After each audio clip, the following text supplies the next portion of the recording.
جس نے آن کی آن میں اس کے سوئے ہوئے احساسات کو جھنجھوڑ کر جگا دیا تھا۔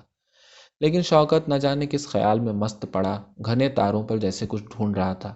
زہرا کا دل چاہا کہ خود ہی چھیڑ کر پوچھے کہ کون آیا تھا، لیکن اسے فوراً ہی خیال آیا کہ اگر الٹا اس نے سوال کر دیا کہ تم کیوں پوچھتی ہو تو کیا جواب دے گی۔ اتنے میں اس کا باپ اپنے بھاری جوتوں سے پختہ فرش کو کوٹتا ہوا گھر میں داخل ہوا، اور زہرا جلدی سے اٹھ کر کھانا نکالنے لگی۔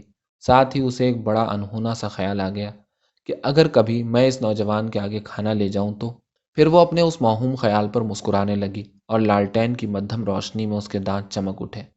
اس رات اس سے پیٹ بھر کھانا بھی نہ کھایا گیا، اور وہ جلد ہی تمام کاموں سے فرصت پا کر اپنے بستر پر چلی گئی۔ وہ سب سے الگ تھلگ ہو کر اس نوجوان کے متعلق نہ جانے کیا کیا سوچنا چاہتی تھی، حالانکہ اس کے متعلق اسے اس سے زیادہ اور کچھ بھی معلوم نہ تھا کہ وہ اپنے دل میں عورت سے ہمدردی کے جذبات رکھتا ہے، اور شاید اس کے بھائی کے ساتھ ہی کالج میں پڑھتا ہوگا، بس۔ لیکن وہ اس کو ایک دوسرے ہی رنگ میں دیکھ رہی تھی۔ ہندوستان کی کنواری اگر کسی غیر مرد کے متعلق کچھ سوچے گی تو اسے اپنا شریک حیات تصور کر کے وہ دل ہی دل میں بار بار کہہ اٹھتی، اگر اس سے میری شادی ہو جائے تو۔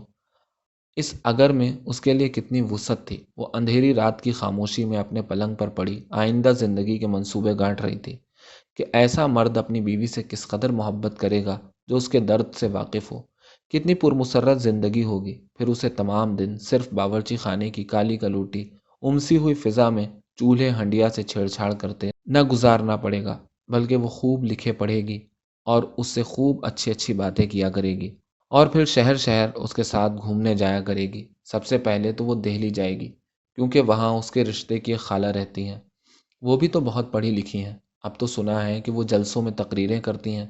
وہ اسے دیکھ کر کتنا حیران ہوگی کہ دیکھو یہ وہی زہرا ہے جسے بات کرنا بھی نہیں آتی تھی، آج کیسی فرفر باتیں کرتی ہے۔ زہرا خیالات سے چھیڑ چھاڑ کرتی خوابوں کی انوکھی دنیا میں نکل گئی۔ خوبصورت بڑا سا باغ، دہکتے ہوئے انگاروں جیسے سرخ پھول، رنگ برنگی تتلیاں، ہر طرف چھائی ہوئی مدہوش کن خوشبوئیں، اور سنہرے بادل جیسے سونے کا صفوف برسا رہے ہوں۔ زہرا نے دیکھا اور دیکھتی ہی رہ گئی، اور پھر ذرا کی ذرا میں پھولوں کا منکا ڈھلک گیا، تتلیوں کے رنگین پر جھلس گئے، اور سنہرے بادلوں نے سیاہ چادر اوڑھ کر پتھر برسانے شروع کر دیے، اور وہ حیران و پریشان اندھیرے میں بھٹکنے لگی۔ پھر وہ دیکھنے لگی، ایک بہت بڑے مجمع میں وہ اور اس کا ساتھی پہلو بہ پہلو کھڑے ہیں۔ سامنے سجے سجائے اسٹیج پر ایک مولانا لمبی داڑھی سے مزین کھڑے گلا پھاڑ پھاڑ کر کہہ رہے ہیں، برادران ملت، کتنے شرم کی بات ہے کہ تم نے خدا اور رسول کے حکم کے خلاف عورتوں کو شتر بے مہار کی طرح آزاد کر دیا۔ ابھی وقت ہے کہ تم ان کو گھروں میں دھکیل دو، ان کی سرکشی کی عبرتناک سزائیں دے کر ختم کر دو۔ اور زہرا نے اتنا ہی سنا تھا کہ اسے اپنی رگوں میں چنگاریاں بھڑکتی ہوئی معلوم ہونے لگیں۔ وہ زخمی شیرنی کی طرح اپنے ساتھی کے ساتھ انسانوں کے سمندر میں گرتی پڑتی اسٹیج تک پہنچ گئی، اور مقرر کو اس کی جگہ سے دھکیل کر کچھ کہنا ہی چاہتی تھی کہ اسے محسوس ہوا کہ اس کا ساتھی غائب ہے، اور اب وہ تنہا ہے، بس جیسے زہرا کی قوت گفتار بھی اس کے ساتھ غائب ہو گئی ہو۔ مجمع ایک خوفناک شور کے ساتھ اس کی طرف بڑھ رہا تھا۔ زہرا کی آنکھ ایک جھٹکے سے کھل گئی، وہ تاروں بھرے آسمان کے سائے میں اپنے پلنگ پر شرابور پڑی تھی۔ کچھ نہیں، محض خواب، وہ بڑبڑائی۔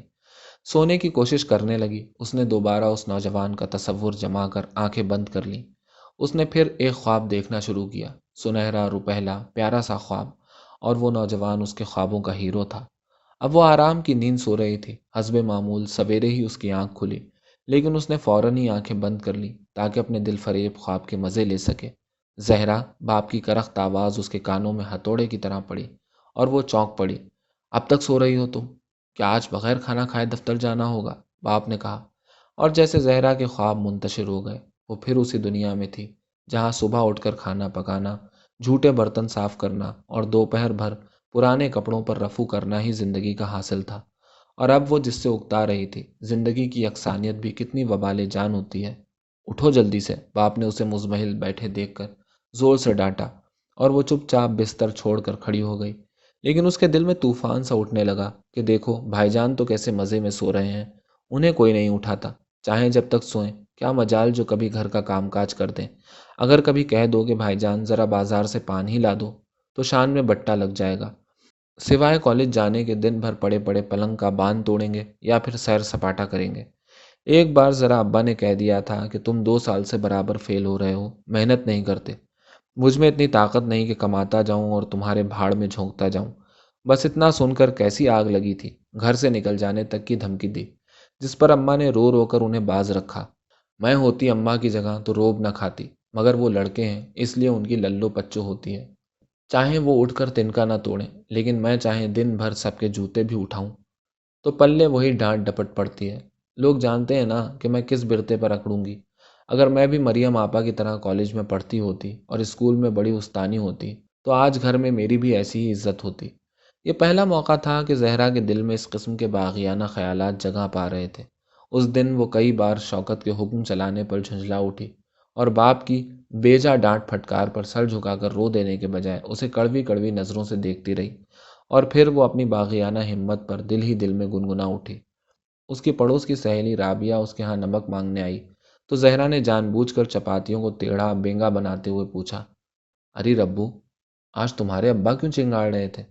رابعہ نے اپنے میلے الجھے ہوئے بالوں میں انگلیاں ڈال کر کھجلاتے ہوئے جواب دیا، دال میں نمک تیز ہو گیا تھا مجھ سے۔ تو کیا ہوا، غلطی انسان سے ہی ہو جاتی ہے۔ انسان سے ہو لیکن لڑکیوں سے نہ ہونا چاہیے۔ غریب رابعہ باپ کی جھڑکیاں یاد کر کے رو پڑی۔ ہش پگلی، کیا لڑکیاں انسان نہیں ہوتی؟ زہرا رابعہ کے آنسو دیکھ کر کھسیانی ہنسی ہنس دی، پھر بولی، ہم لڑکیاں ناحق بھیگی بلیاں بنی رہتی ہیں۔ اس نے ایک جلی ہوئی چپاتی ڈلیا میں پھینکتے ہوئے رابعہ کی زرد اور اداس صورت کو دیکھا۔ اری بہن، رہنے بھی دے، جب تک بچہ رہے۔ باپ بھائیوں کی مار کھائی، ہوش سنبھالا، ہنڈیا چولہے سینے پیرونے میں جوت دیے گئے، اور جب جوان ہوئے تو… اس کے آگے وہ چپ ہو گئی اور دیوار پر ناخن سے لکیریں کرنے لگی۔ اور جب جوان ہوئے تو کسی مرد کی خدمت میں لونڈی کی طرح سونپ دیے گئے۔ خدمت کی تو صبح شام پیٹ بھرا، درجن آدھ درجن بچے جنے، اور پھر ایک دن مر کر چلے گئے۔ زہرا نے بے باکی سے کہا۔ رابعہ کے منہ سے ایک جلتی ہوئی آہ نکل گئی اور وہ بڑی حسرت سے بولی، پھر ہم لڑکیاں جو ٹھہری۔ تم کیا جانو، میری بے وقوف ہو۔ جانتی ہو مغرب کی عورت کیسی ہوتی ہے؟ زہرا جلدی جلدی اس نوجوان کی گفتگو دہرانے لگی، لیکن رابعہ ڈبے سے نمک نکال کر جلدی سے بھاگ گئی کیونکہ وہ گوشت پکتا چھوڑ آئی تھی۔ ذرا پان لگا دو زہرا، رات شوکت نے اس سے بڑی ہی ملائمت سے کہا، کیونکہ دن میں کئی بار جوان بہن کے کڑے تیور دیکھ چکا تھا۔ ابھی لیجیے۔ زہرا کسی خیال سے کھلی جا رہی تھی۔ شوکت باہر چلا گیا اور وہ جلدی سے لالٹین پاس رکھ کر پان بنانے بیٹھ گئی۔ کتھا چونا بڑی احتیاط سے لگا کر باریک کٹی ہوئی ڈلی اور پوری دوا الائچیوں کے دانے ڈال کر نہایت نفاست سے گلوریاں بنائیں اور تھالی میں سلیقے سے چن کر اس عقیدت سے مردانے کمرے سے ملحق کمرے میں گئی جیسے کوئی ہندو دیوی کرشن مراری کی پوجا کی خاطر مندر جا رہی ہو۔ کمرے میں اندھیرا تھا، لیکن دروازے کی درزوں سے روشنی کی دھندلی کرنیں آ کر اس کی رہنمائی کر رہی تھی۔ جاتے ہی اس نے جھانکا، سامنے وہی نوجوان بیٹھا تھا۔ اس کا چہرہ کھلا ہوا تھا جیسے وہ مسرت کے پالنے میں جھول رہا تھا۔ شوکت کہہ رہا تھا، کیا آپ کا فیصلہ آپ کے والدین کے لیے بھی قابل قبول ہوگا؟ زہرا ٹھٹک کر رہ گئی۔